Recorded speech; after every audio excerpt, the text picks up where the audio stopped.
Coming up on Roland Martin Unfiltered for Thursday, February 20th, 2020. Roland is off today. I'm your host, Dr. Avis. The knives were out during last night's debates, with the main target being Michael Bloomberg. We'll show you some of the highlights. Former Trump associate Roger Stone has been sentenced to 40 months in prison for lying to Congress and witness tampering. I'll break it down with the panel. We have an update to the Syracuse University protests. Chancellor Kent Severud has left the interim suspensions filed against the Not Again SU protesters. He's lifted those suspensions. We'll also look at the impact of African-American music on the entire music industry and give you a preview of the new Museum of African-American Music opening this summer in Nashville. Plus, a new black doll in the image of Ella Fitzgerald. It's time to bring the funk on Roland Martin. Let's go. He's got it. Whatever the biz, he's on it. Whatever it is, he's got the scoop, the fact, the find. And when it breaks, he's right on time and it's rolling. Best believe he's knowing. Putting it down from sports to news to politics. With entertainment just for kicks, he's rolling.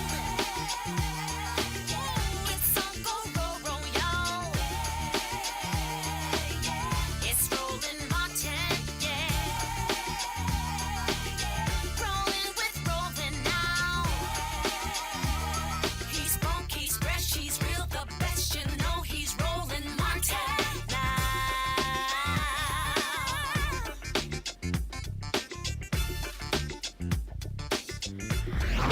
Martin.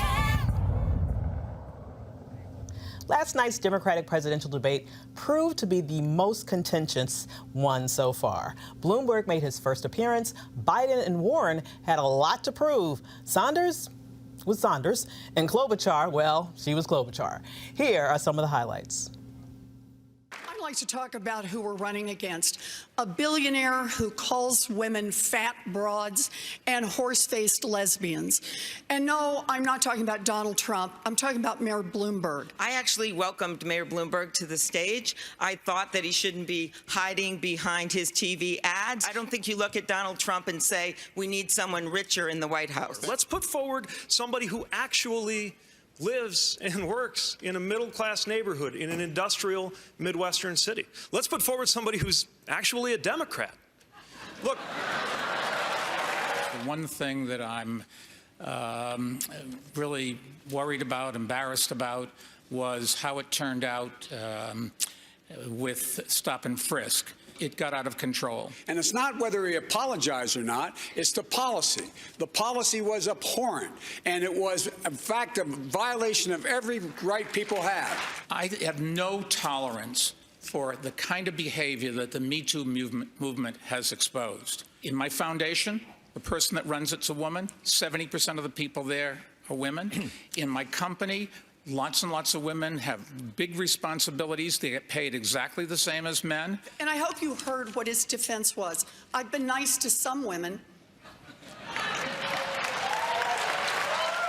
Mr. Mayor, are you willing to release all of those women from those non-disclosure agreements so we can hear their side of the story? There's agreements between two parties that wanted to keep it quiet, and that's up to them. We are not going to beat Donald Trump with a man who has who knows how many non-disclosure agreements and the drip, drip, drip of stories of women saying they have been harassed and discriminated against. That's not what we do as Democrats. I believe in democratic socialism for working people, not billionaires. What a wonderful country we have. The best-known socialist in the country happens to be a millionaire with 3 houses. What did I miss here? Well, you'll miss that I work in Washington, House 1. That's the first problem. Live in Burlington, House 2. That's good. And like thousands of other Vermonters, I do have a summer camp. Forgive me for that. Where is your home? Which tax haven do you have your home? New York City, thank you very much. Yeah, and I pay all my taxes. And I'm happy to do it because I get something for it. And Mitch McConnell, I've been the object of his affection and the president's affection. The way he's gone after me, this new Republican Party, after me, after my son, after my family. I don't need to be told I'm a friend of Mitch McConnell's. Mitch McConnell has been the biggest pain in my neck in a long, long time. And that's what we are saying, Pete, is maybe it's a time for the working class of this country to have a little bit of power in Washington rather than your billionaire campaign contributors. All right, look, first of all, I know. And if there are a few people who make ugly remarks, who attack trade union leaders, I disown those people. They are not part of our movement. But leadership is about what you draw out of people. It's about how you inspire people to act. I have an idea of how we move can us forward. stop sexism on the internet. We could nominate a woman for candidate for President of the United States. Mayor Buttigieg really has a slogan that was thought up by his consultants to paper over a thin version of a plan that would leave millions of people unable to afford their health care. It's not a plan, it's a PowerPoint. And Amy's plan is even less. It's like a Post-it note, insert plan here. Bernie, I'm more of a Microsoft Word guy. I must say I take personal offense since Post-it notes were invented in my state. But you're staking your candidacy on your Washington experience. You're on the committee that oversees border security. You're on the committee that does trade. You're literally in part of the committee that's overseeing these things. And we're not able to speak to literally the first thing about the politics of the country to ourselves. Are you trying to say that I'm dumb, or are you mocking me here, Pete? I'm saying that you shouldn't trivialize I made that an knowledge. error. People sometimes forget names. He's basically saying that I don't have the experience to be president of the United States. I have passed over 100 bills as the lead Democrat since being in the U.S. Senate. I am the one, not you, that has won statewide in congressional district after congressional district. but let's just be clear, missing a name all by itself does not indicate that you do not understand what's going on. So on yesterday's show, Roland predicted that Elizabeth Warren would use this opportunity to get back in the game. When you're running, it's about how do I set myself apart from the other candidates. Right.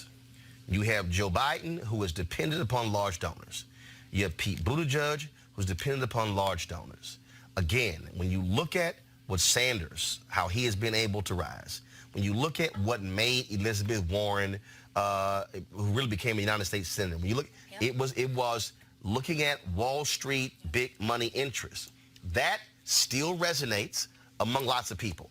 But again, the other thing I think is going to happen tonight, and this is where, again, I keep bringing up Warren for this reason. Vice President Joe Biden wrote the 1994 crime bill. Exactly. Senator Bernie Sanders, even though he spoke on the floor about the negative aspects of the crime bill, he still voted for it.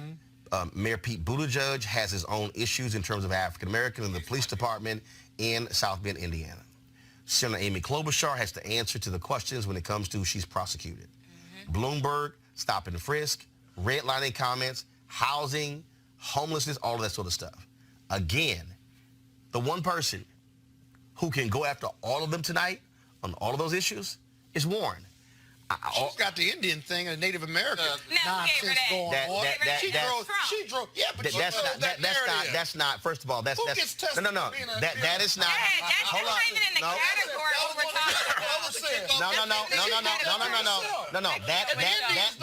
That is not a policy issue. There we go. Everybody else.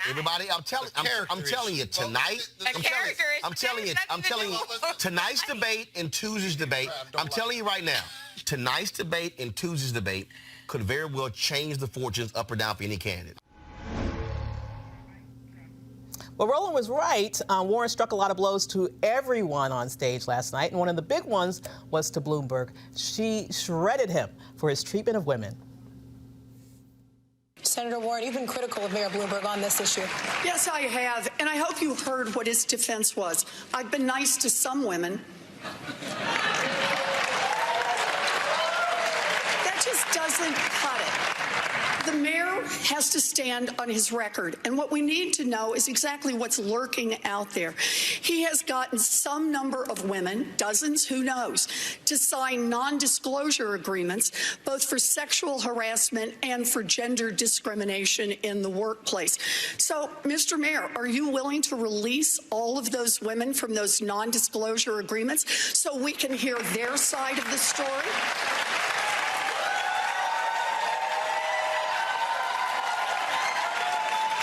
We have a very few non-disclosure agreements. How many is Let me that? finish. How many is that? None of them accuse me of doing anything other than maybe they didn't like the joke I told. And let me put, there's agreements between two parties that wanted to keep it quiet, and that's up to them. They signed those agreements, and we'll live with it. So wait, when you say it is up to, I just want to be clear. Some is how many?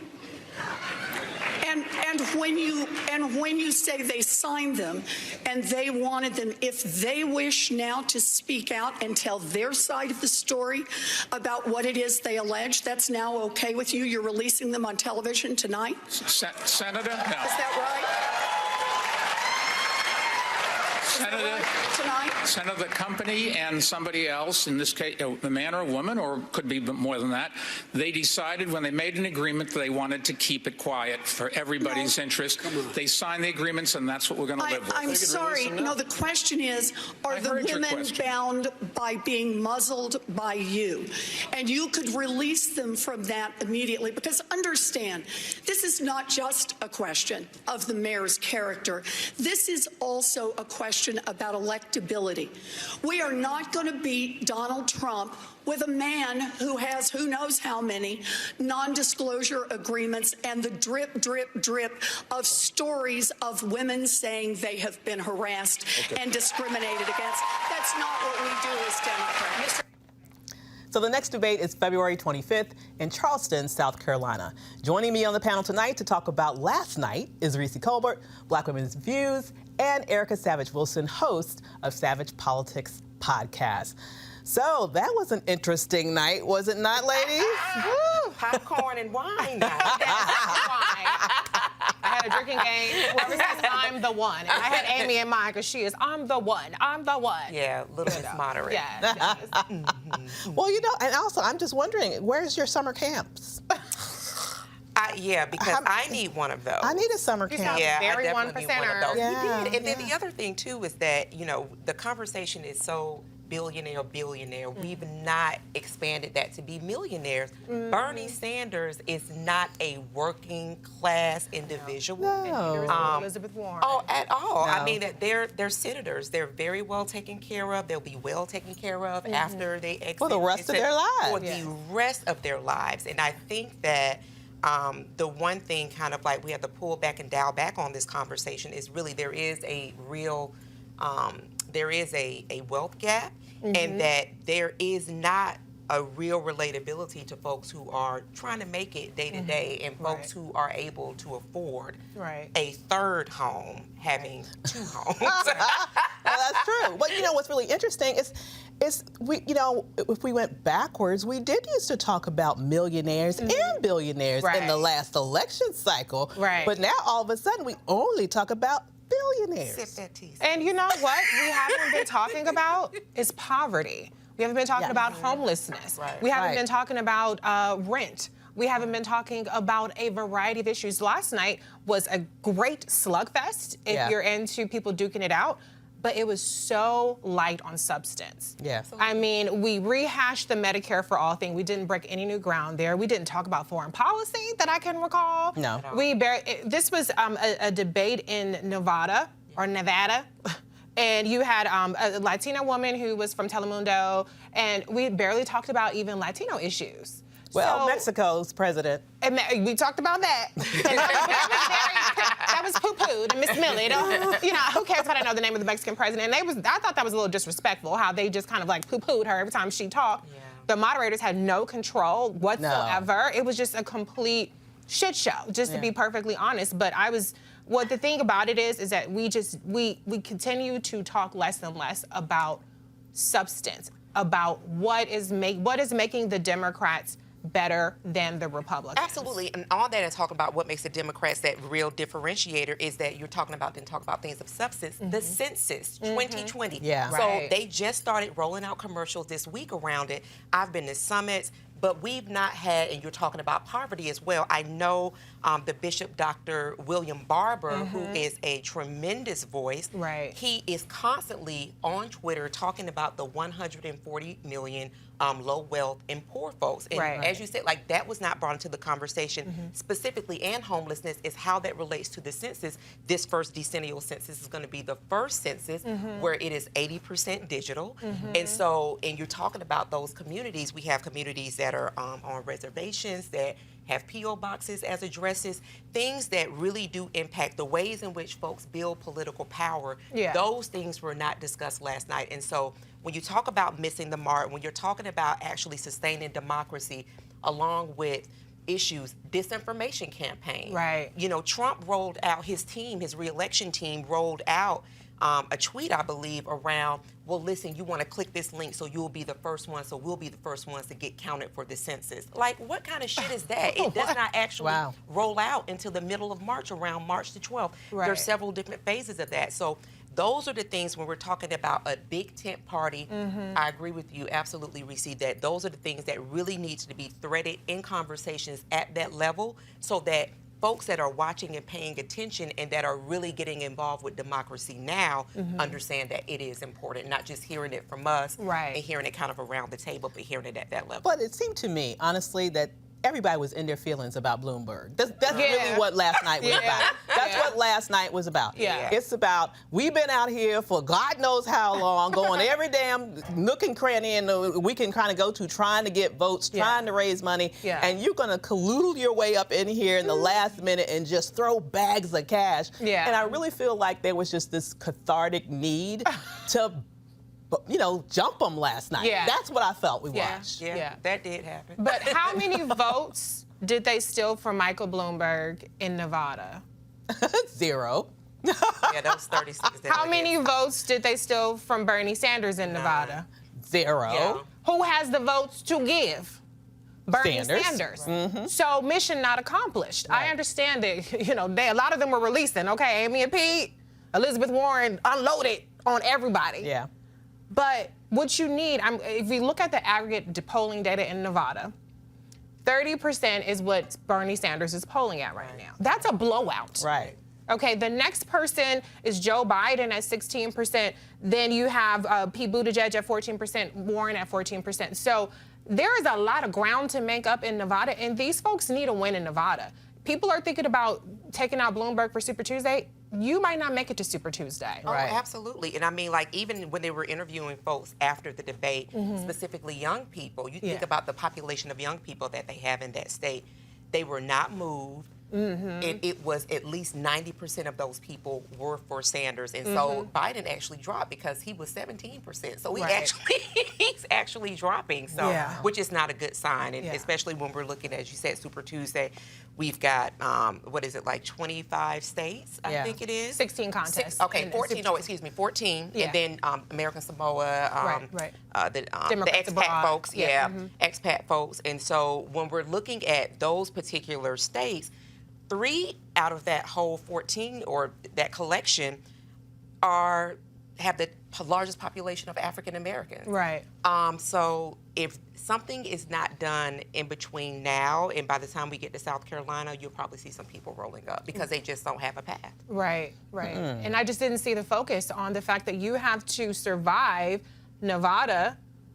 People are going to get blown out in South Carolina, even though Sanders is certainly gaining on Joe Biden. Tom Steyer was unscathed because he wasn't on the debate stage. But he's South Carolina. He has a pretty decent number in Nevada as well, and then he's also gaining quite a bit in South Carolina while Biden is trying to get other places. So I understand the need to unload on Bloomberg, but they had bigger fish to fry, and that's Bernie Sanders. When will they ever see that? I mean, this is the 7th, I believe, debate?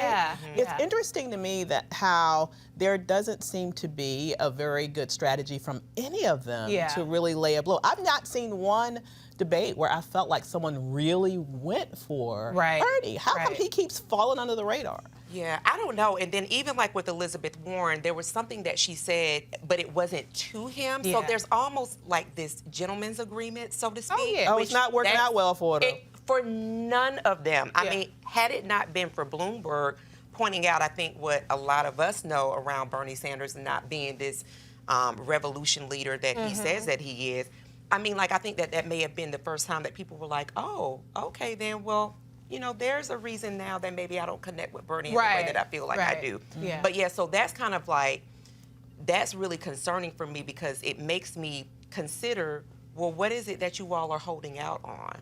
It can't be that you're actually afraid of him. What is it that you're holding Well, back? maybe they are. I mean, Yeah. when, you know, he doesn't take responsibility for the behavior of his trolls online. Right. You know, every time he says what he has to say as a politician does, Yes. I disavow. He kind of remind me about how Trump handled the whole KKK thing, right? When, you know, I disavow. I disavow. Yeah. But then when it comes to really taking responsibility, he always undercuts that by saying, but I don't really think they're my people. Right. And in Pete's defense, I will say, I think Pete had a strategy to go after Sanders, but Amy was like, you know, so he had to kind of like handle that part. But my theory, the only thing I could think of is that, and we heard this in the last question where they talked about, should the person who wins the plurality of the votes become the nominee? And everybody was like, hell no, we need to let this process play out what it is, right? And so I think at this point, perhaps they just feel like, okay, Sanders support, you can't breach that. So they're all trying to get to second place. And they're hoping that, you know, we have a contested convention, the superdelegates are gonna bail them out, and they'll become the nominee because nobody has a first place, I'm trying to win the nomination with the most majority pledge delegate strategy on that stage. No, because, I mean, you got Pete that's going after Amy for her people, and then you've kind of got the Bloomberg and the Biden, which are kind of like the fallbacks. Right. So, yeah, it is a bit concerning. There's not really anybody that has a clear and focused message, and so I just hope people are really paying attention to that. Do you think there needs to be a backroom conversation someplace and say, some of y'all ain't got a path, get the hell out? Do you think, no, I don't even think that the Democrats are even strong enough to have that conversation. I mean, you know, we just think about, what was the guy who's been running since 2017, like, just dropped out, like, maybe a month ago? Are you talking about Hickenlooper or Bennett? No, not Bennett. He's been running since 2017. John, just somebody who was taking up space. Delaney. So, yes, John Delaney, yeah. So, it would have been nice for that conversation to have been had, I think, a few months ago. So I think that in the interest of kind of like television ratings and things of that nature is probably just going to continue to play out the way that it is now. And I think that there is an incentive to stay in, right? A lot of people see the benefit of having name recognition. Certainly Bernie Sanders has benefited from that. Joe Biden has benefited from that. You know, if you have the money to continue on, then sure, why not? Other than your dignity if I'm not losing. But, you know, people might be trying to kind of, you know, get some leverage. They're meeting lots of people. They're meeting donors and things like that. Look at Andrew Yang. He dropped out. I was just getting ready to say, Yang was able to parlay that into a contract with CNN. Like that. And then when you look at his background, you know, I kind of thought he was more accomplished than what I actually read. I was like, what? Well, I know he's rich, right? He's a successful businessman. Well, he's the owner. I don't even know that I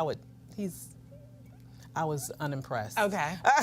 But you know, he actually runs. It's nothing wrong with a nonprofit. He runs a nonprofit. He used to manage like a test taking facility.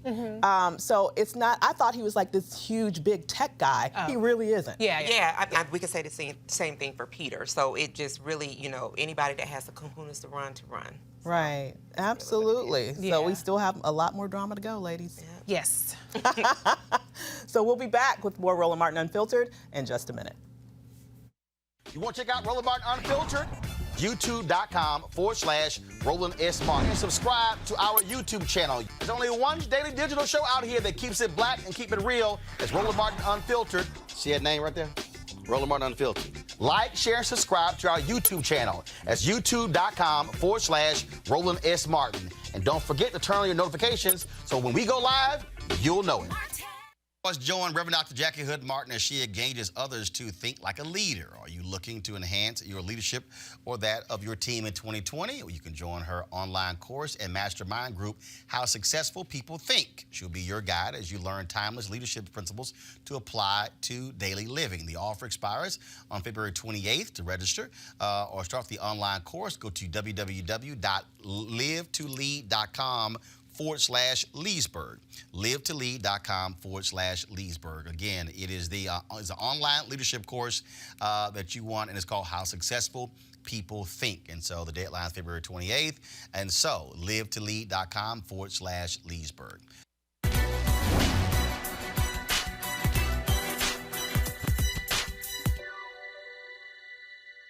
You have the ability.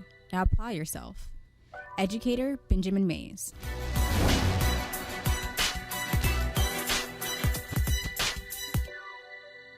So earlier today, Trump's longtime friend Roger Stone was sentenced to 40 months in prison for lying to Congress and witness tampering. Of course, he's requesting a new trial. Debate over the recommended sentence for Stone by prosecutors and Trump's subsequent tweets complaining that his friend was being treated unfairly has raised questions over whether the White House has been meddling with the independence of the Justice Department. I don't think there's many questions. I think it's pretty clear, right? Let's talk about that with the panel. So I was pretty surprised to see the 40 months. To me, it seemed to be in line with the revised recommendations. Yes. So I'm like, is all this pummeling and bullying and extra legal intimidation that the president is engaged in, it seems to, at the end of the day, continue to have his intended effect. Yeah, and I thought it was interesting. I read a thread on the back and forth between, the U.S. attorney and the judge, Judge Jackson, and they step through it where, they talk about the enhancement and they go at one point at a time. And the U.S. attorney actually wasn't even protesting the original, the initial sentencing memo. So they stepped all the way through that up into the point to where they basically got to the original 7 to 9 years that was recommended, and then all the people resigned over because of the edited memo.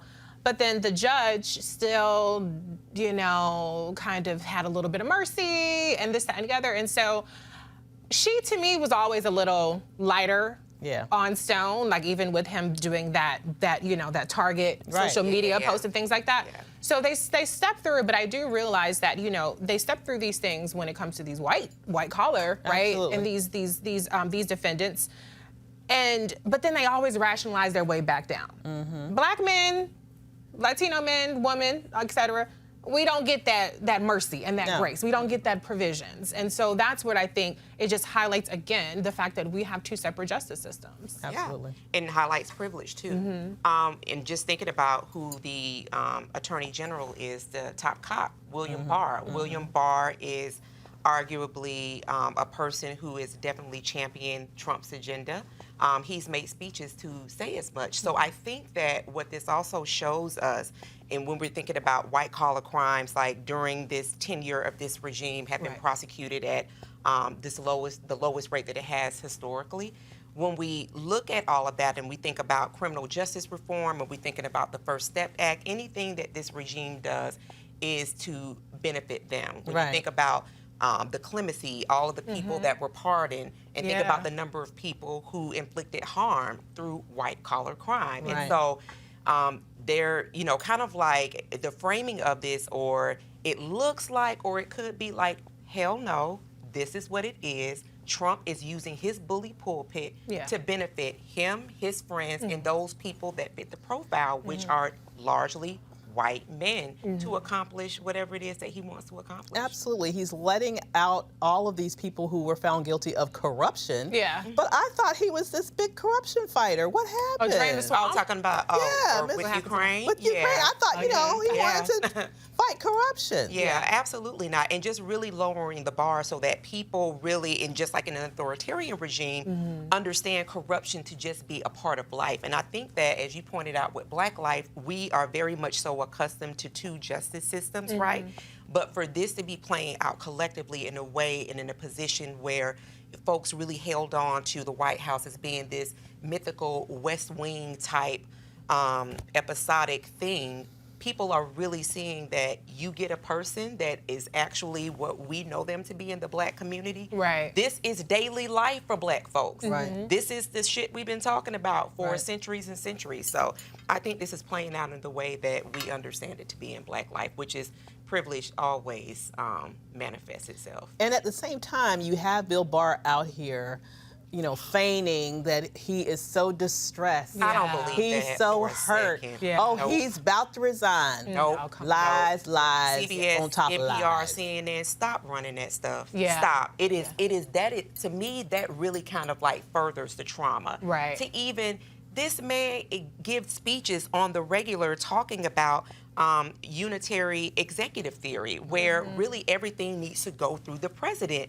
He is in lockstep. Mitch McConnell, Trump, and all of the Republicans are in lockstep with ensuring that white power does stay in power. Right. So the media really too has done such a piss poor job, and to further inflame, to make it seem as though he is somehow apologetic about what's happening. Yeah. Please, you made it happen, bro. Yeah. And I think the media they cannot help themselves. They have to try to instantly rehabilitate Republicans, in particular Trump administration officials. They're trying to make John Bolton out to be a hero. Yeah. You know, when he could have testified to Congress, but he's out shilling his book. Right. You know, and so they always have that inclination to try to give them benefit of the doubt, you know, during the impeachment on background. Oh, these Republicans really think that he's guilty and this, that, and the other. Stop, like you said, stop doing it. Right. It's complete bullshit. We're sick of hearing it. Hold people accountable. If you want to resign, guess what? Do what the other attorneys did and resign. Right. But you groveled, William Barr groveled for that job. He advocated for that job, and he is implementing his white nationalist agenda. That trumps tweets, okay? Yeah. So he's not unnerved by that when he gets to sit up there and continue to be a part of a Department of Justice that cages kids, that mistreats immigrants, and he has this new war on drugs that people aren't even talking about. Right. You know? Yeah. So he's implementing his agenda, and all this other stuff is just misdirection so that we aren't paying attention to that. I'm not buying it for 1 second. Absolutely, and this is the same attorneys general that is going after Black women prosecutors. You're talking about your Gardners in St. Louis. You're talking about your Foxes. You're talking about Marilyn Mosby. You're talking about Rachel Collins. You're talking about all of these people who are progressive folks, who are states attorneys generals, who are circuit attorneys that are really doing the justice of not necessarily locking people up, but especially Black and brown folks that are impacted by these racist policies, to offer some type of restorative justice, to offer rehabilitation instead of jail sentences. And then you're talking about the same person that has this mandate of ICE trucks, military-style trucks. You know, I'm a veteran. There is no need for a tank to be in the streets. Military-style trucks rolling out in sanctuary cities to inflict terror on folks that are not documented Americans. So I agree, like Reese said, there's no way in hell that he feels bad about anything that Trump's doing, and for the press and media to continue to cover it as such and to not even call into question who this person is, what he represents, what he's been in lockstep with, is really doing an injustice. It is. And I'm wondering how, this is what makes the election to me so high stakes for me. Because if he's doing all this now, can you imagine what it'd be like if he won another term? Yeah. He doesn't have to worry about re-election ever again? Yeah. I don't think he's worried about it, right? To be honest with you. I mean, where's Lindsey Graham in calling Bill Barr's ass in there and saying you need to testify and you need to explain why you had high-level officials resign? Why you have obstruction of justice that's happening on Twitter? Why are you personally intervening in investigations? He didn't have the balls to answer that question when Kamala Harris asked him about it. Bring him back in there and make him answer these questions. What he knows is that right now, the congressional branch, which is, you know, at least the Senate is run by Republicans, has abdicated their constitutional responsibility. So he can do whatever the hell he wants to do. Right. Even right now. Yep. Well, I think March 31st, he has to go in and answer some questions, so we'll see what's happening right now. But I believe that really was the impetus for the Kabuki theater that we're watching right now. He's trying to lay a groundwork so he can say, well, look, I'm trying to do my job. Yeah. Right. So there's an update to the story we've been telling you about out of Syracuse University. Students have been protesting the university's handling of over 26 racist, anti-Semitic, and bias-related incidents that have occurred at or near the school since early November. The protesters began occupying one of the buildings on campus on Monday. School officials placed more than 30 #NotAgainSU organizers under interim suspension on Tuesday morning for remaining in the building past closing, allegedly violating the campus disruption policy. 23 students were protesting in the building as of Wednesday. Also on Wednesday, Chancellor Kent Severud lifted the interim suspensions filed against protesters, saying, "These students are afraid they will be arrested, and I am not going to let students be arrested and forced out." So where do we go from here? Let's bring in the panel. You know, what's happening in Syracuse is absolutely ridiculous. Yeah. So, you know, what happens now that you have students that are trying to protest, but they find themselves running against the rules, which oftentimes happens in protests, right? That's the point. Right. And this is, I think that this is important that it's happening because we are benefactors of so many people who did the same thing and even in a much greater way with much greater constraints, right? Right. So it was literally life or death. And I think what every generation needs to understand is that there is a fight that has to continue. I think it is very unfortunate that they are really, and this is just what it is, particularly along with Black and people of color lives, is that to have to face white supremacy and not even be have matriculated from your school yet and be in your job. But this is what that is. And then shame on Syracuse, but understand that we're not talking about the South now. We're talking about Syracuse, New Jersey, where you had 26 racist incidents happen, but then you juxtapose with who's actually being punished and the way that they're being punished, right? So I think that these are important lessons for those students, again, to understand that this is kind of the legacy of the fight that has to continue, because they have to be very mindful of the students that are coming behind them. But then also to understand that protest met with other pieces does affect change. It does actually call leaders to the carpet, and that's just something that every generation has to continue in that vein of. What's happened with, have y'all read what's happened with the actual perpetrators of these? Have they caught any of them? If so, what's happened to them? Yeah, I've read that they found a couple of them. They were disciplined, but that was very hush-hush, right? I mean, that didn't come out until after. Now they're trying to kind of CYA right now. Right. But I think it's very telling what is considered disruption. Right. Disruption is people peacefully protesting in a building, not white supremacy, violence against people of color, against students. That is not an environment that any student should be subjected to, period. Right. But that's not disruptive enough for the people that think that you need to write tickets and you need to, suspend people and all this other kind of stuff. And I think that the chancellor did kind of the right thing, because he was like, well, for now, I will lift these suspensions. For now, I'll use my discretion. That is not an unequivocal message of support with these students. Right. That is not an unequivocal message of support of we're going to make these changes, these tangible changes right now. So he needs to be held even more accountable. This is kind of like lip service right now. It's like putting a Band-Aid on it, probably hoping that things will go away. And I'm so sick of people wanting us, and I mean, I'm not there, but you know what I mean, Black people, to protest in a way that doesn't offend their sensibility. Right. Even though us walking around in a hostile environment offends our state of being. Right. So we need to start trying to bridge that understanding where people understand that white supremacy is disruptive to us. Right. And that should not be okay with you. Absolutely. And I don't think that that's something that's going to be solved anytime soon, because white fragility, right? Even when we look at the way that, and this has been brought up over and over again, the way our primaries are constructed, you're talking about major polling was done on two of the whitest states, right? Whose delegate count, I mean, when you think about South Carolina, when you think about the states that have the largest population of Black folks, it does not even, it's not equal. Some of the states blow them out. And so it is that white fragility, it is making sure that things are tailored around whiteness and white sensitivity.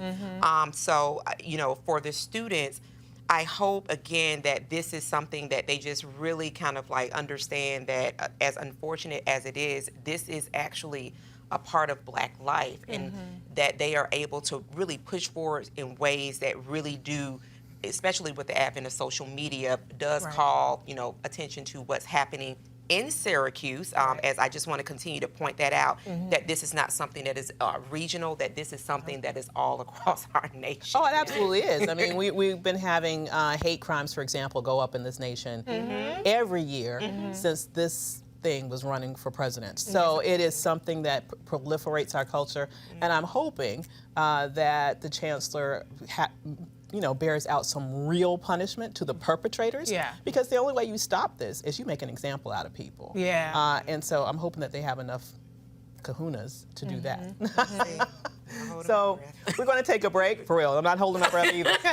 We're going to take a break, and when we come back, a look at the impact of African American music on all music. You want to support Roland Martin Unfiltered? Be sure to join our Bring the Funk fan club. Every dollar that you give to us supports our daily digital show. There's only one daily digital show out here that keeps it black and keep it real as Roland Martin Unfiltered. Support the Roland Martin Unfiltered daily digital show by going to RolandMartinUnfiltered.com. Our goal is to get 20,000 of our fans contributing $50 each for the whole year. You can make this possible. RolandMartinUnfiltered.com.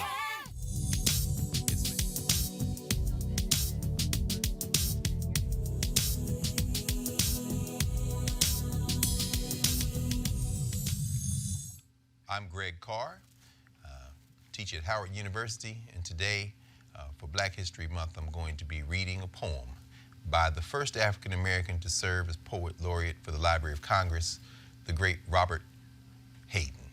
The poem, Renegade, Renegade.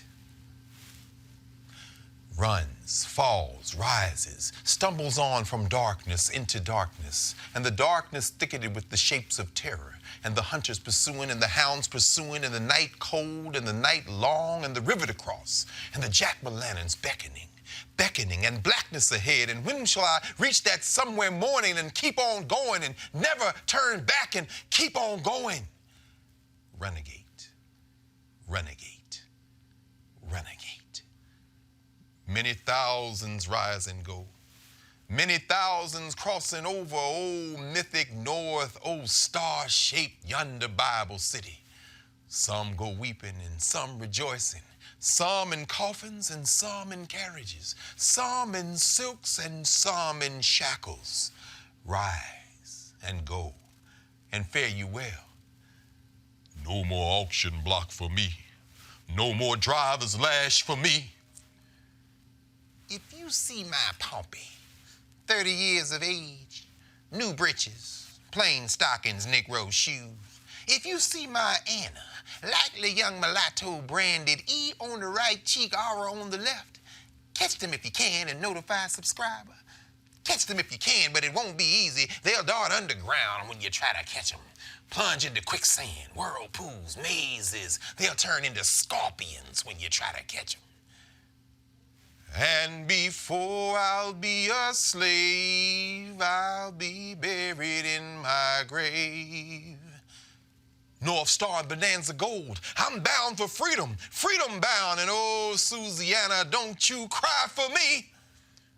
Renegade, renegade, rises from their anguish and their power, Harriet Tubman, woman of earth, whip-scarred, a summoning, a shining, mean to be free. And this was the way of it, brethren. Brethren, way we journeyed from Cape to Can. Moon so bright, no place to hide, to cry up and the paddle rollers riding. Hound dogs belling in the bladed air, and fear starts a mumbling. Never make it, we'll never make it. Hush that now. And she's turned upon us, leveled pistol, glinting in the moonlight. Dead folks can't jaybird talk, she says. You keep on going now, or you die. Wanted, Harriet Tubman, alias the General, alias Moses, stealer of slaves, in league with Garrison, Alcott, Emerson, Garrett, Douglas, Thoreau, John Brown, armed and known to be dangerous. Wanted, reward, dead or alive. Tell me, Ezekiel, oh, tell me, do you see male Jehovah coming to deliver me? Shh. Who thou calling in the ghosted air? 5 times calling to the haints in the air. Shadow of a face in the scary leaves. Shadow of a voice in the talking leaves. Come, ride on my train.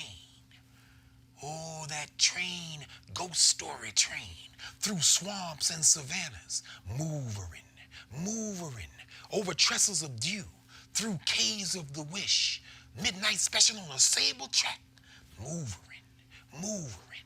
First stop mercy, and the last hallelujah. Come, ride on my train. Mean to be free.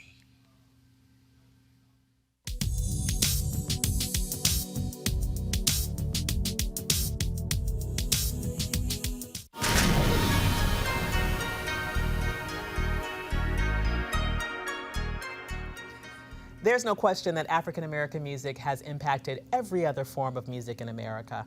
Thanks to the National Museum of African American Music, scheduled to open in Nashville this summer, music lovers everywhere will be able to trace the history of African Americans' contributions to musical genres spanning generations. Everything from spirituals and gospel to blues and jazz to R&B and hip hop. Joining me to talk about the educational experience is Henry Beecher Hicks, Chairman and CEO of the National Museum of African American Music. Hello there, Mr. Hicks. How are you? I'm doing great. Thank you. How are you? I am great. So this is such exciting news that there will be a specific museum that's going to really pay homage to the groundbreaking work that our creativity has given the world. Could you tell us a little bit about this new museum? Absolutely. I said it's about time, right? Absolutely. So we'll be right in the heart of downtown Nashville, 56,000 square feet. It's a $60 million project that's been in development for more than 20 years. And we are finally about to open to the public here just this coming Labor Day. It will deal with, as I like to say, everything from slave songs to hip hop and everything in between.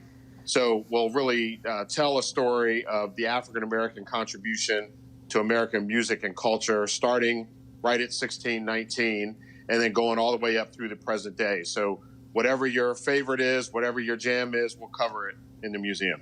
Oh my goodness, that is exciting. People need to be starting to plan their trips right now. No. Absolutely. You know what? A better party to be at than where we'll be on Labor Day. You know, that's a good point. So I'm thinking, are you going to have like live performances there? Are you going to have this big grand opening with music and historic museums right in the place?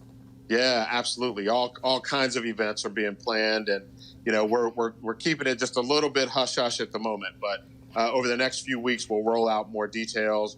We're going to start right with our I will say this: we'll start with our Celebration of Legends event, which will be held for the 7th time, actually early. So May 28th is when we'll do that, and then going forward right up through the grand opening itself, which will be Labor Day weekend. So more details to follow. Now, I'm just wondering, really, you know, how popular this is going to be, not just in this country, but I believe as a draw for people all around the world. When you look at what happened here in Washington, D.C. with the Smithsonian Museum of African American History and Culture, it became the most visited museum in the entire world after its opening. Are you expecting a similar level of success with this museum?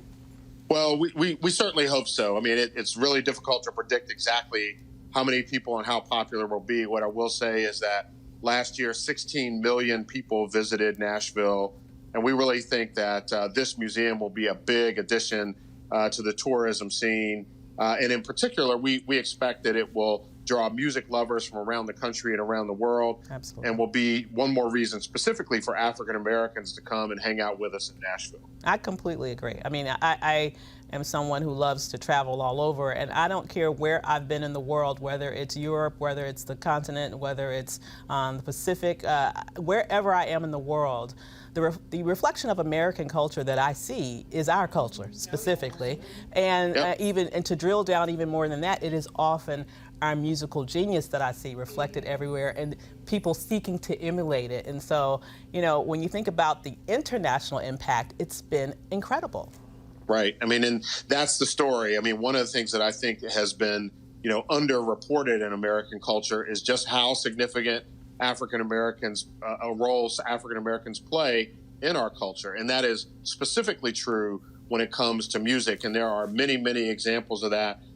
Folks who have borrowed from our culture and from our genius to create forms of music such as rock and roll. And, folks like Mick Jagger and the Beatles certainly give credit to, and even Elvis Presley gave credit to African Americans for influencing the music that they shared with the world.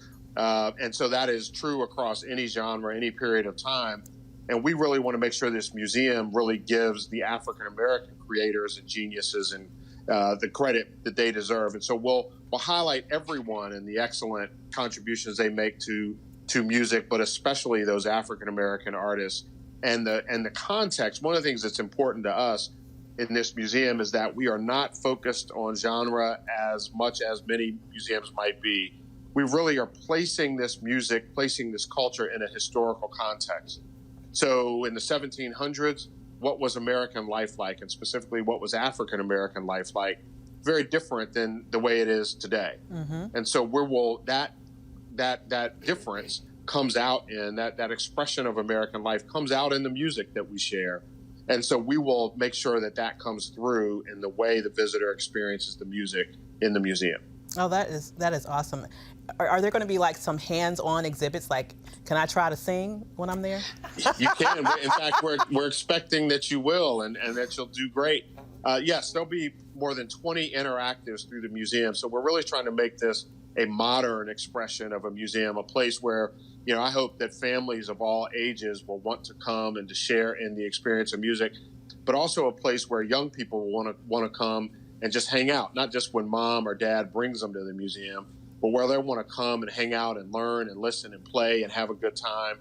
So we're trying to make it a place where folks from all walks of life will want to come and learn with one another and learn something and yet go home patting their foot and smiling and maybe even beatboxing. And yes, you can sing. Oh, thank you. I don't know that I really can sing, but I will definitely give it a try. I got you. I'm your backup. As long as you got some auto-tune in there, sister's good, okay? I got you. No worries.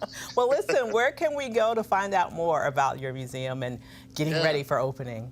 Absolutely. So you can find us on all social media channels at The NAMAM. We call it NAMAM, at The NMAAM.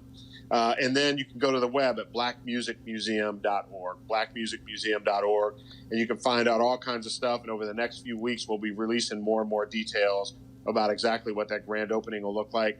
Memberships are available. We're doing all kinds of educational programming around the city of Nashville and around the country.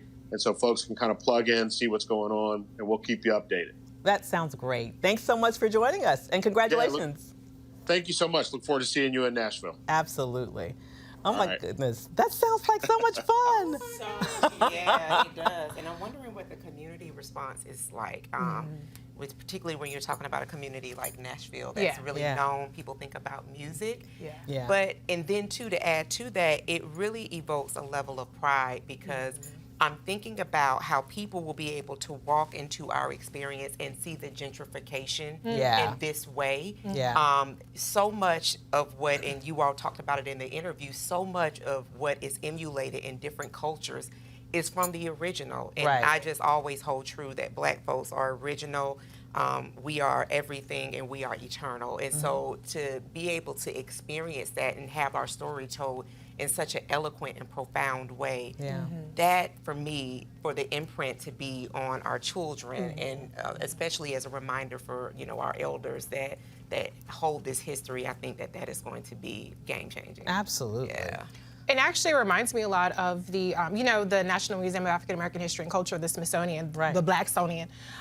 They have a really amazing exhibit on Black music, and it's not as, well known that that's there because everybody focuses on the History Gallery. So when I looked at that video, I was like, oh my God, this is like that on steroids, So that is incredibly exciting. I love the interactive part of it. And I also appreciate how he said it's not so much genre-based because, sometimes people can be like, all right, well, that's not really my thing. I'm just going to tune that out. I'm going to focus on this genre. But going through the historic aspects of it and how it shaped Black life and American culture I think that's a really huge part of why that's going to be really amazing. Absolutely. I mean, when he talked about going back to the 1700s, the one thing I started thinking about is having gone to the slave castles. Yeah. And I thought about lining hymns and how our ancestors, took those words and they used it as a way to really push forward. Like on the other side of those words were not freedom for them, but it was a way of really encouraging and connecting and just really passing on something that's very powerful that all these, years later, there are folks, there are churches, there are places of worship that still hold those traditions very, very strong and true. So, Absolutely. Yeah. And when you think about our creativity, God. I mean, really, there are no people on the planet that are more creative and innovative than we are. And music is one of those ways that over and over and over again, we have been the groundbreakers, developing developing entirely new genres that the rest of the world eventually comes to try to mimic. It's just incredible to be able to have that history all sort of put together in one place. Yeah, absolutely. And it's not lost on me either the irony that, Nashville is known more for country music. So I like that it's bringing another little flavor to Nashville. It's like, okay, Black music is here, people. So let's go on ahead and represent. Yeah, because we're innovators in that space too. Absolutely. That's very true. Absolutely. And it didn't start with Lil Nas or whatever his name is. Lil Nas X. It did not. It did not. It did not start with him. And finally, there was a time when it was rare for little Black girls to see dolls that look like them. Those times are changing. Barbie is releasing an Ella Fitzgerald doll. She follows Rosa Parks and hidden figure Katherine Johnson. The doll is part of the Inspiring Women series. Good job, Barbie. So that concludes today's Roland Martin Unfiltered. I hope you enjoyed the show. Be sure to tune in again tomorrow when Roland will broadcast from Los Angeles, where he's attending the NAACP Image Awards. Until then, I'm Dr. Avis. Have a great evening, and I'll see you next time. Holla!